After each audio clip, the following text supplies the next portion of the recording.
So now, I want to move on to a trade that happened, man, because I just can't get enough of this. I can't get enough. Hey, can't get enough. Ooh, I can't get enough. I'm just making shit up, man. But hey, sign me though. Whoever, do we even still got record labels out there? Or is everything on SoundCloud? I don't need no record label, but somebody put me on a record. How about that? Somebody put me on a label, baby. It's the G to the U to the R to the U. I want to talk about Carson Wentz and Matthew Stafford, man. I just want to hit about this a little bit because this is like the most similar. When I looked at this trade, and a lot of people are looking at the Rams, they're like, oh my gosh, the Rams are a Super Bowl team now because they got Matthew Stafford. I'm like, oh my God. And then I was like, and then all of a sudden, the Colts got Carson Wentz. What I'm hearing, oh man, I hope the Colts could revive Carson Wentz is because he's mentally done, he's damaged, and so on and so on. I'm thinking in my head, I'm like, what in the heck? What am I reading here? What am I seeing? What is going on out here, dog? Why is this situation all of a sudden the Rams, who became a Super Bowl favorite, and the Colts are just the same with Carson Wentz? I don't make no sense. When in my opinion, this are like, as far as situational wise, this team are identical. They're actually in the same starting block. They're a defensive-led team, highly potent defensively. They got a solid running game. They're actually a running team. The Rams are a running team, and the Colts are a running team, led by two young running backs. They both got a good offensive line. The Colts might slightly be better than the Rams. And then I look at it, is Matthew Stafford really better than Carson Wentz? I don't know, bro.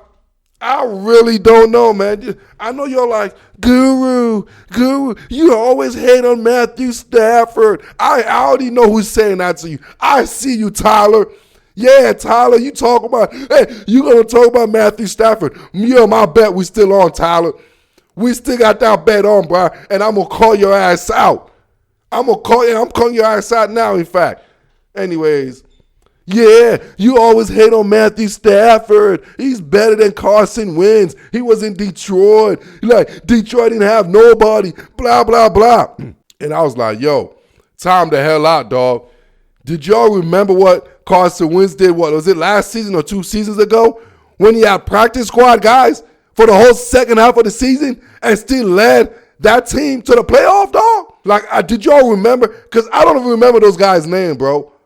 But I bet you I remember all of Matthew Stafford receivers. I remember Golden Tate. I remember Marvin Jones. You know what I'm saying? I remember Kenny Galladay. Like, I could name you Matthew Stafford's receivers, bro.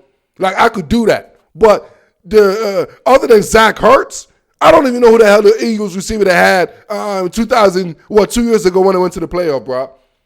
The stretch Carson Wentz did when he won like 5 out of the last 6, that was impressive. I've never, even a guy like Matthew Stafford, have never even had that type of stretch in his whole career. In his whole career, dog. In his whole career. Now, I'm not a Matthew Stafford hater, dog.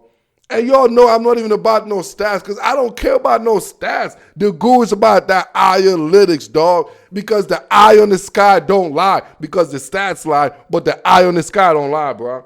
So it got me thinking, I'm like, let me pull out some stats for y'all stats majors out there, dog, between Wentz and Stafford, dog. And this is per game. This is because we all know Stafford played a little bit longer. This is just per game status, dog. So they both average per game 23 passing attempts per game. About the same, 23.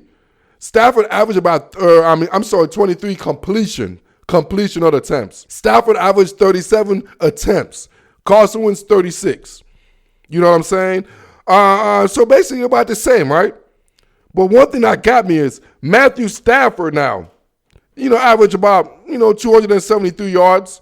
Carson Wentz 247. No, I don't care about that. And they both average identical 1.7 TD per game. This is career stats per game. They both average 1.7 touchdown a game, dog. But my thing is, though, Matthew Stafford is 74, 90, and 1. 74, 90, and 1. Carson Wentz, 35, 32, and 1. 35, 32. So what I'm getting at is Matthew Stafford has never, ever in his NFL career, ever had a winning record. Ever, like cumulative, ever. He never was 500, ever. This guy's never even know what 500 is. He don't even know what he don't even know what winning is. He don't know what winning is. And yet, this guy just got injected into the Los Angeles Rams with Sean McVay. You know, the sexy team. You know, it's Hollywood. Now, all of a sudden, this guy is going to lead them into winning the ultimate prize. Like, hello. Like, what don't you all see here, dog? Like, what don't you all see? It's all good. That's why I'm here. Because what you don't see, I see. And I'm going to make sure you see what I see. Because you obviously don't see. Damn, dog. I kind of like that. That shit kind of rhyme, dog. You see me? So in a sense, I think Ballard and company won this trade and got Carson Wentz for free, in a sense, for free. And the Los Angeles Rams went and the equivalent of Carson Wentz gave away the entire house. They mortgaged the entire house because they saw Matthew Stafford. They're like, baby, you know what I'm saying? They got a divorce, dog. They dropped their own wife. This man, they saw Matthew Stafford walking down the sidewalk, and they're like, you know what, Jared Goff? I got to drop your ass, dog. Bye. Let me get you, baby. That's the type of organization the Los Angeles Rams are. They're like, you know what? Everything they built with Jared Goff, they're like, bye. Nope, done. Let's go. Stafford, come here. New baby. I love you. Let's get married. Let's get married. Why? You know, Chris Ballard and the conservative Midwestern Indianapolis, Naptown, they're like, nah, I'm going to get you on a bargain.